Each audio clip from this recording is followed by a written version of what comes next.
Bienvenue à la leçon diode à jonction, principe physique. Je me propose de vous entretenir tour à tour sur le modèle de Bohr de l'atome, les niveaux d'énergie, le semi-conducteur d'abord intrinsèque, puis dopé de type N, de type P, la jonction Pn, et puis la diode à jonction. Alors, pour ce qui est du modèle simplifié de l'atome, c'est le modèle de Bohr que nous allons examiner dans ce cours.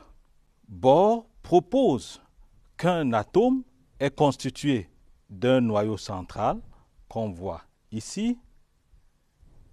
Autour de ce noyau central gravitent des électrons selon des trajectoires circulaires, concentriques, et ces trajectoires forment des couches autour du noyau. Le nombre maximal d'électrons sur une couche quelconque est de 2n au carré, où n est le numéro de la couche. Les couches sont comptées de l'intérieur vers l'extérieur. Ceci serait donc la couche numéro 1, celle-là la couche numéro 2 et celle-là la couche numéro 3. De la même manière, lorsqu'on a un ensemble d'électrons à distribuer sur les couches, on les distribue de l'intérieur vers l'extérieur, donc selon les n croissants. La couche la plus externe, qui est celle-là par exemple, s'appelle la couche de valence. Alors, cette couche de valence a une particularité, c'est qu'elle contient les électrons qui participent aux liaisons. Donc, lorsqu'on a un atome qui est lié à un deuxième atome, ce sont les électrons de la couche de valence qui sont bien là, qui interviennent dans les liaisons interatomiques. Un élément particulier de la couche de valence, c'est que si un électron quitte cette couche, eh bien, cet électron passe dans une autre couche qui n'est pas représentée ici, mais qu'on appelle la couche de conduction. Cette notion est très importante parce que nous allons l'utiliser dans cette leçon. Une autre chose importante à dire au sujet du modèle de Bohr, c'est que les différentes couches de numéro n correspondent en fait chacune à un niveau d'énergie.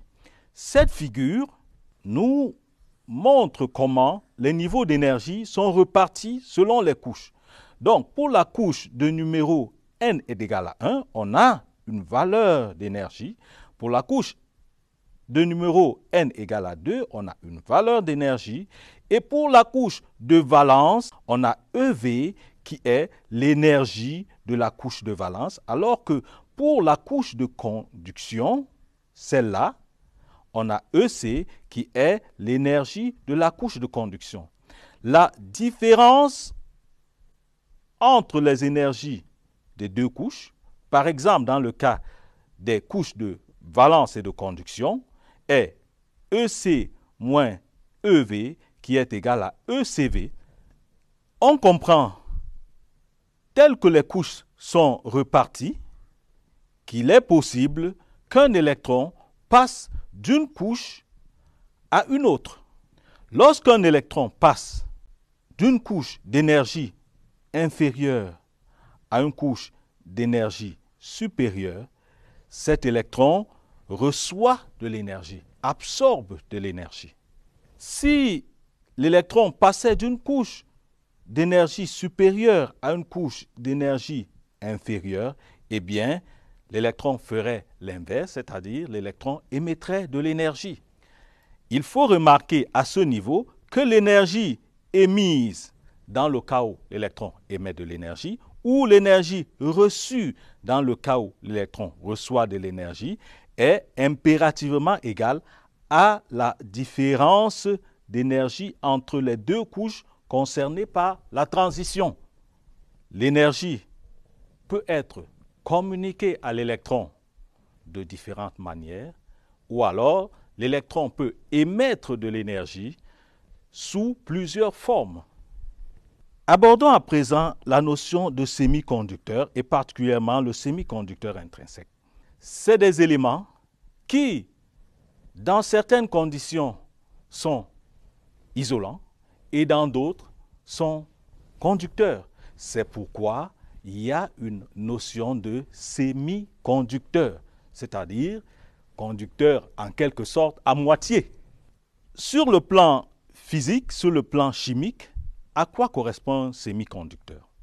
C'est un élément de la couche 4 du tableau de classification périodique des éléments qui a été mis au point par Mendeleïev.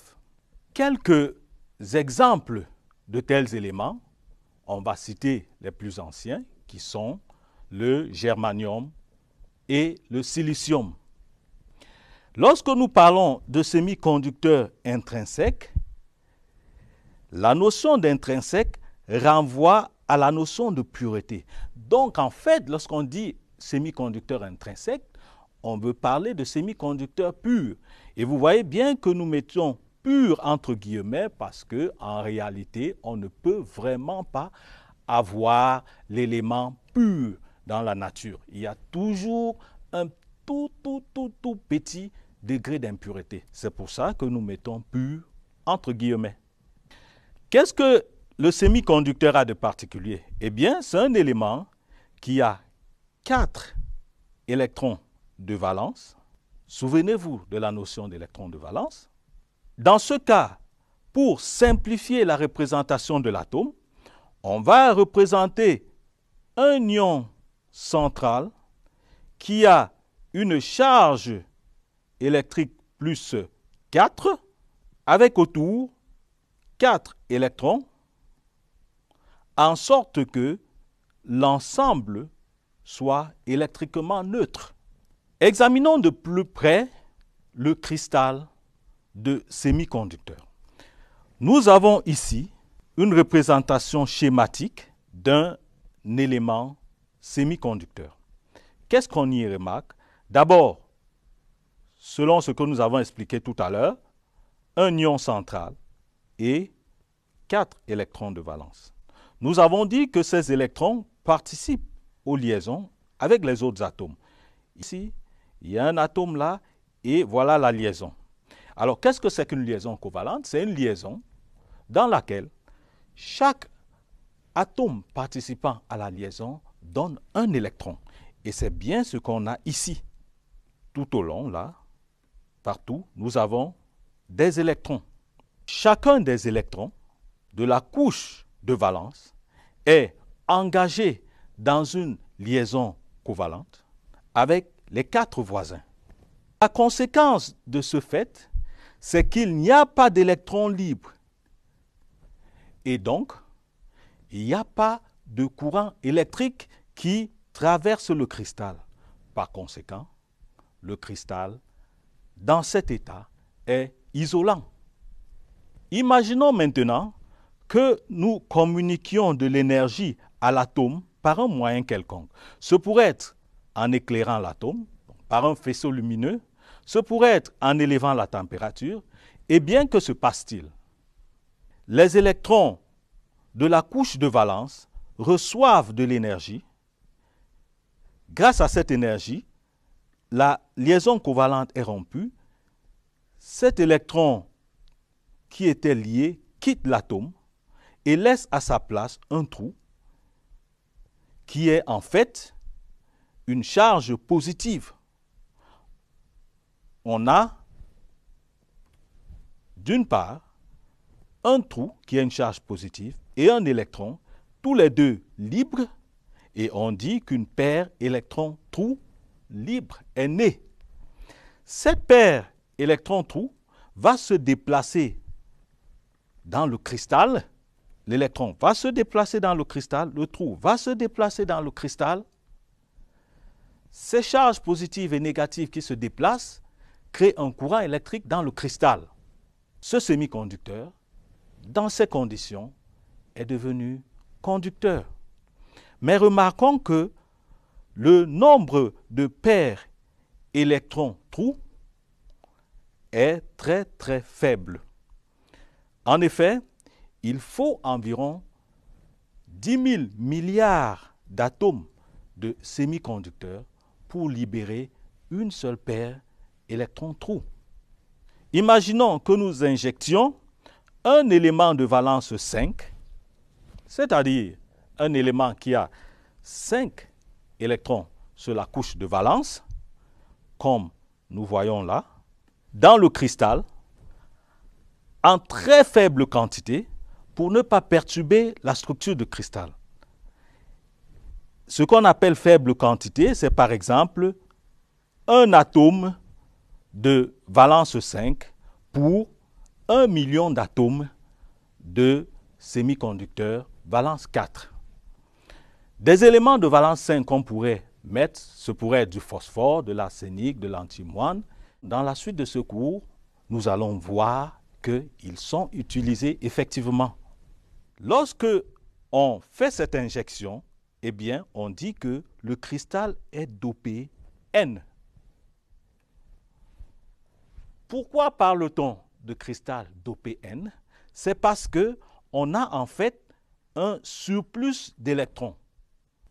Les électrons qui viennent avec le dopant sont d'office libre. Ils ne sont pas engagés dans des liaisons. Donc, on a pour 1 million d'atomes de semi-conducteurs, un électron libre. Les paires électrons-trous, selon que la température est élevée, sont également présents. Finalement, la conduction dans un tel cristal dopé de type P va être assurée par les trous qui proviennent de la conduction intrinsèque, les électrons qui proviennent de la conduction intrinsèque, mais également des électrons qui proviennent de la conduction extrinsèque. Et en comparant ces quantités, on se rend compte que ce nombre, ces électrons qui viennent de la conduction extrinsèque, sont de loin supérieurs au nombre de ceux qui viennent de la conduction intrinsèque. On dit alors que la conduction extrinsèque est largement dominante. Imaginons qu'on avait plutôt injecté un élément de valence 3 en très faible quantité pour les raisons que nous avons évoquées et dans les mêmes proportions. Que se passe-t-il? Eh bien, on dit que le cristal est dopé P, première chose. Deuxième chose, à la différence du cas précédent, on a ici un surplus de trous d'office. Les paires électrons-trous libres sont toujours présents. Dans ce cas, la conduction dans le cristal est assurée d'une part par les trous qui viennent de la conduction intrinsèque, des électrons qui viennent de la conduction intrinsèque, mais également des trous qui viennent de la conduction extrinsèque. En comparant les quantités, on peut affirmer que les trous étant en très grand nombre par rapport aux électrons, je veux dire ceux qui proviennent de la conduction extrinsèque, on dit alors que la conduction extrinsèque est largement dominante. Quels pourraient être les éléments de valence 3 qu'on pourrait utiliser pour doper un conducteur et le rendre de type P? Ce pourrait être le bore, l'aluminium, le gallium ou l'indium. Nous verrons aussi dans la suite que ces éléments sont très utilisés. Alors, parlons maintenant de la jonction PN. Qu'est-ce que c'est? Eh bien, maintenant, si on met en contact deux morceaux de semi-conducteurs dont l'un est dopé P et l'autre N, eh bien, on fabrique une jonction PN que nous avons représentée par ceci. Lorsque la jonction PN est mise en place, qu'est-ce qui se passe? Nous savons que des porteurs de charge de nature différente s'attirent. Et donc, les électrons qui sont majoritaires ici vont tenter de passer là, alors que les trous qui sont majoritaires ici vont tenter de passer là. C'est la diffusion des porteurs de charge. En passant de part et d'autre, ils vont se neutraliser entre eux et finalement, il se crée une zone de déplétion ici, qu'on appelle également zone de charge d'espace, qui contient des ions positifs de ce côté et des ions négatifs de ce côté. Parce qu'on a des ions positifs et négatifs, eh bien, on a un champ électrique. Ce champ électrique, il a tendance, par la force électrique appliquée sur les porteurs de charge, à s'opposer au passage des trous qui voudraient partir de là à là, et au passage des électrons qui voudraient partir d'ici à là. Donc on dit que le champ électrique est opposé au passage des porteurs majoritaires, parce que ici on a majoritairement des électrons et là majoritairement des trous. Ce champ électrique par contre, souvenez-vous que nous avons toujours les paires électrons-trous, vont favoriser le passage des électrons qui se trouveraient ici et qui sont donc des minoritaires, ou des trous qui se trouveraient ici et qui seraient donc des minoritaires. On dit que le champ électrique favorise le passage des porteurs minoritaires. Nous avons vu la jonction PN. Eh bien, si l'on soumet la jonction PN à une différence de potentiel, on réalise ce qu'on appelle une diode à jonction. Donc, une jonction PN comme ça, si on la soumet à une différence de potentiel, on réalise la diode à jonction. Le symbole de la diode à jonction, c'est ceci. On a l'anode de ce côté, la cathode du côté N. Comme nous parlons de différence de potentiel, on imagine qu'on aura certainement une caractéristique tension au bord de la diode en fonction du courant qui traverse cette diode. C'est ce qu'on appelle la caractéristique de la diode et que nous allons voir tout de suite. Alors, la caractéristique de la diode, comme je viens de le dire, c'est la relation entre le courant qui traverse la diode en fonction de la tension aux bornes de cette diode.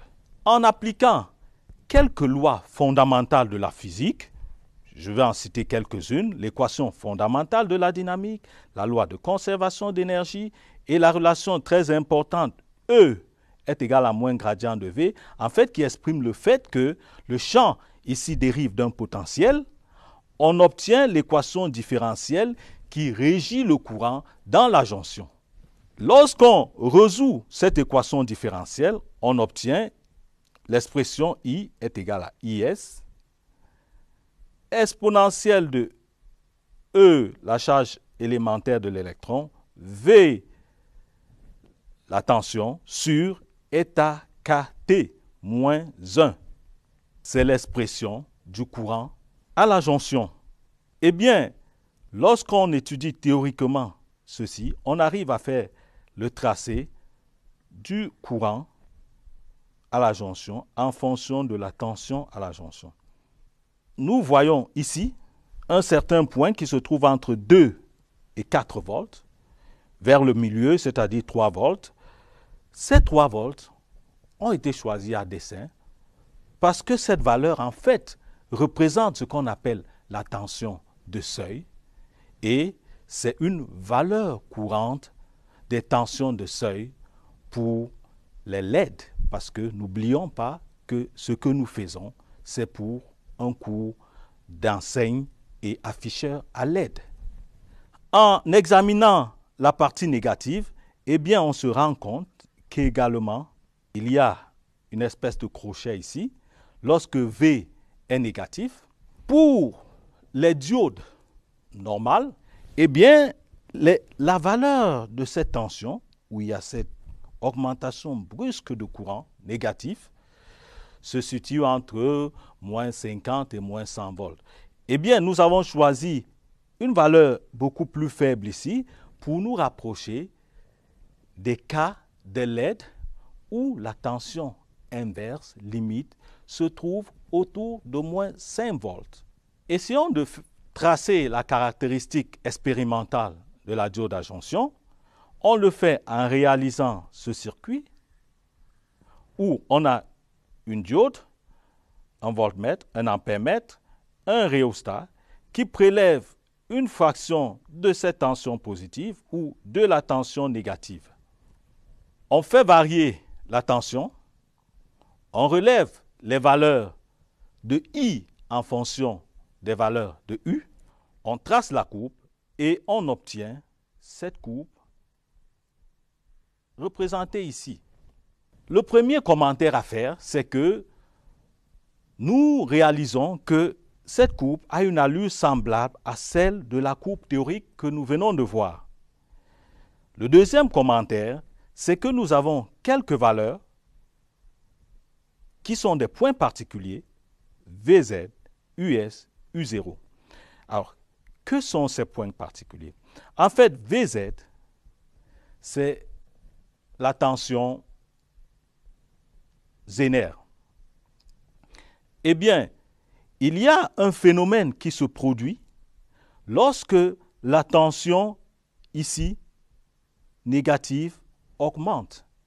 Lorsque la tension inverse est suffisamment élevée, elle parvient à arracher des paires électrons-trous supplémentaires qui traversent très rapidement la jonction parce qu'ils ont une grande énergie, bombardent des atomes de semi-conducteurs, lesquels libèrent à leur tour des paires d'électrons-trous qui traversent la jonction, bombardent d'autres et finalement il y a un effet d'avalanche et le courant croît très brusquement. Alors, si on augmente de beaucoup cette tension, eh bien, ce phénomène ne sera pas réversible et la diode sera détruite. Il faut donc faire très attention à cette valeur. Quant à la valeur US, eh bien, c'est la valeur à partir de laquelle on commence à avoir un courant positif dans la diode. Et U0, que nous appelons seuil pratique, c'est la valeur pour laquelle on a un courant que les électroniciens vont appeler courant notable parce qu'on peut les mesurer par les ampèremètres courants du commerce. Une autre notion qu'il faut bien préciser ici, c'est que lorsque cette diode est polarisée dans le sens direct, c'est-à-dire on met une tension positive aux bornes de la diode, la petite valeur est à la cathode et la grande valeur est à l'anode, eh bien, on dit que la diode est polarisée en direct. On voit qu'il y a du courant qui passe dans la diode et on dit donc que la diode est passante. Si on met plutôt la grande valeur de la tension à la cathode et la petite valeur de la tension à l'anode, eh bien, il n'y a pratiquement pas de courant qui passe dans la diode. La diode est polarisée en inverse et on dit que la diode est non passante. Nous avons donc passé en revue les notions du modèle de bord de l'atome, des niveaux d'énergie, de semi-conducteurs d'abord intrinsèques, puis dopés de type N et P. Nous avons parlé de la jonction PN et puis de la diode à jonction. Une LED étant une diode, vous avez certainement dans le passé utilisé des LED sans en connaître les bases théoriques. Eh bien, dans ce cours, nous vous avons donné quelques éléments pour mieux saisir les bases théoriques de ces éléments que vous avez vus, utilisés et manipulés pendant si longtemps.